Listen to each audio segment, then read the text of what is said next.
Би түрүү нэг асуулт асуусан. Тэгээд хариулт нь өнгөрсөн жилийнхтэй яг л адилхан хариулт л өгсөн. Энэ хоёрын хооронд хугацаа өнгөрсөн. Та нарын ажлын үр дүн огт гараагүй. Хариуцлага тооцох механизм та нарт ерөөсөө байхгүй.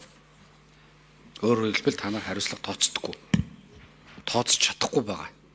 Ягаад гэвэл улс төрийн нөлөөлөл өндөртэй, хүмүүсийн томилгооноос улбаатай. Энийг одоо үнээр нь хэлэх хэрэгтэй. Би нэгэ хуурж ингэж ажилтгаа одоо болох хэрэгтэй. Нэг үлэхтэй. Өнгөрсөн жил орж ирэл бас Зандар шатар даргын ерөнхий сайдын засгийн газарт бид нар ингэж ажиллаж байгаа ийм шийдвэрүүд гарч байгаа гэж зарлалсан. Сая танаа дарга учрал ерөнхий сайд ингэж зарласан учраас бид нар одоо энийг хийнэ гэсэн зарлалсан гүйж явна л. Тэгээ танаа байгууллага төрийн бодлого шийдвэрийг хэрэгжүүлдэг байгууллага гэж би ойлгодог. Хэн нэгэн ерөнхий сайдын хэлсэн үг болгоныг дамжуулагчийн үр гүйцэтгэдэг гэж ойлгодоггүй. Би өнгөрсөн жил танаа байгууллага дээр шүүмжлэлтэй хандж байсан.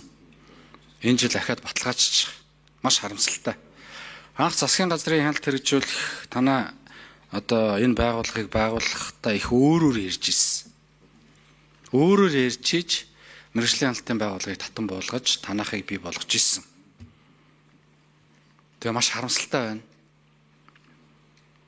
Яагаад өнөөдөр Монголд хариуцлагагүй цод нүрсэн бэ гэхээр та нарын байж байгаа байдал өнөөдөр ийм нөхцөл байдалтай байгаатай л холбоотой. Та нар төрөөс өгсөн чиг үргийг хэрэгжүүлж чадахгүй байгаатай холбоотой. Тийм учраас би та нараас яагаад хэрэгжүүлж чадахгүй байгаа вэ гэдэг л уулын асуулт асуусан. Одоо тэгээд сайжраад явах ёстой гэж ойлгож байгаа. Төрөмжт компаниудаар маш олон асуудлууд байна. Энэ ерөөсөө шийдвэрлэгдэхгүй байгаа. Хуулиндаа сонгон шалралт гэдээ орцсон мөртлөө нэгч сонгон шалралтгүй явж байгаа өнөөдөр томилгоонууд хийгдэж байгаа төрөмжт компаниуд байсаар л байгаа. Тэнд алдагдaltaй ажиллаад тэр алдагдлыг хариуцаад шүүхийн шийдвэр гараад эсвэл одоо төрийн захиргааны байгууллагын шийдвэр гаргаад нөхөд төлсөн нэг ч албан тушаалтны тухай бид нар сонсоогүй. Тийм учраас тэнд эрх мэдэл албан тушаалын гэмт хэрэгүүд үлдгэцээр л байгаа. Өнөөдөр төрийн бичиг баримт архивтай холбоотой асуудлууд энэ хоёр сайд бас мэдэгдэжсэн орчны бүртлэг буруулах үндэсний хорон дээр бичиг баримт алга болсон байсан гэдэг. Тэгээ би бол гайхчихсан. Чеклсэн, араас нь би бичиг явуулсан. Би өөрөө олж чадаагүй.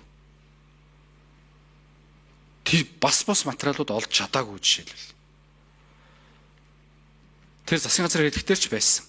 Энэ материал байхгүй байна гэд. Тэгэхээр цаашдаа энэ хариуцлагагүй зуднаас яаж гарах ёстой вэ?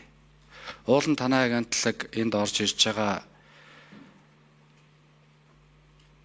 асуудлуудыг өнгөрсөн жилээс ахуулаад шахаад, биелэлтийн шахаад, хэрэгжилтийн шахаад, холбогдох албан тушаалтнууд нь дор нь хариуцлагын арга хэмжээг нь аваад зөвлөмж явуулсан гэдгээр хязгаарлагдахгүйгээр л уулын ажиллаад явал зөв юм шүү байгаа. Эрх үүргийн хувьд, чадамжийн хувьд үнэхээр болохгүй байгаа бол тэргийг хэлэх хэрэгтэй.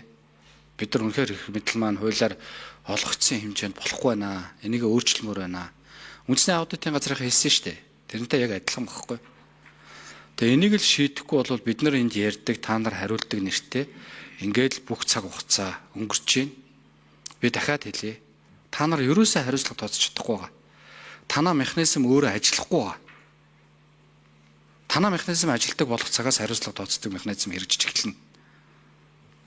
Харамсалтай байна.